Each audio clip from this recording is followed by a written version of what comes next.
sa mga negosyong may kinalaman sa teknolohiya, hindi rin nagpapahuli ang mga Pinoy. Tulad ng mga cellphone reloading station na talaga namang connect na connect sa kanilang mga suki. Sa panahon ngayon, isa na nga sa pangunahing pangangailangan natin ang cellphone. Kaya dapat lagi itong may load.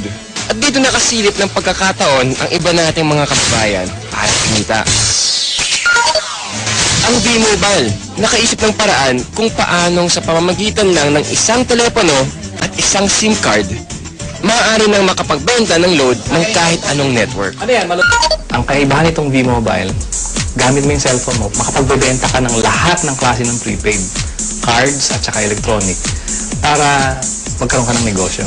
Taong 2008, nagsimula ng V-Mobile ang negosyong ito. Ang sistemang gamit nila, all-in-one load service, kaya one-stop shop ang kanilang serbisyo. Kailangan mo rito, at least meron kang cellphone, meron kang maliit na puhunan, hindi mo kailangan ng malaki, although pwede rin maging malaki ang puhunan mo. Yan ay depende sa kung plano mo sa negosyo. Kung gumagamit ka ng internet, napakasimple lang gagawin mo. Punta ka sa aming www.loadextreme.ph. Tapos pag nakita mo na itong website nito, diba, yung online loading, kiklik mo, lalabas dyan yung aming dialog box. I-enter mo yung account mo, papasok mo. So, in this case, pipiliin ko na lang, papasok ko yung aking sikretong PIK. Tapos mamimili ako ng produkto. Tapos, lalagay ko yung cellphone number.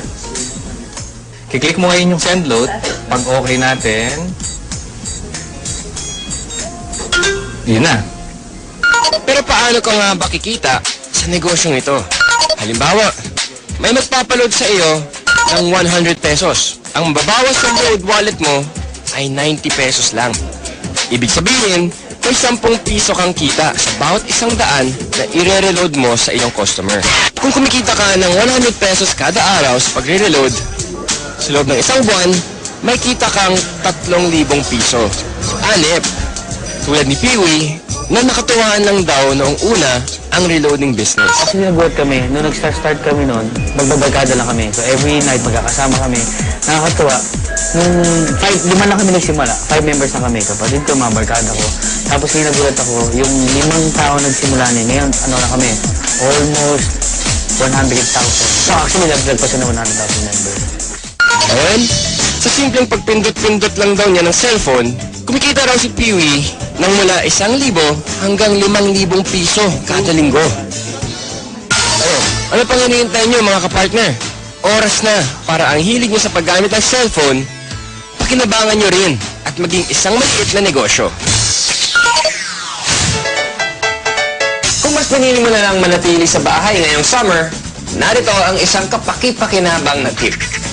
At dahil mainit ngayon, alam kong hindi nyo maiwasan na gamitin ang inyong mga aircon.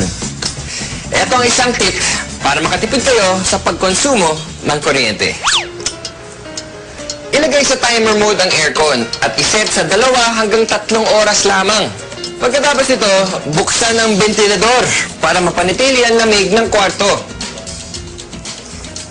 May enjoy mo na ang lamig, makakatipid ka pa. O di ba? Pwede naman eh. Kaya mga kapartner, tandaan, dapat maging wais all the time.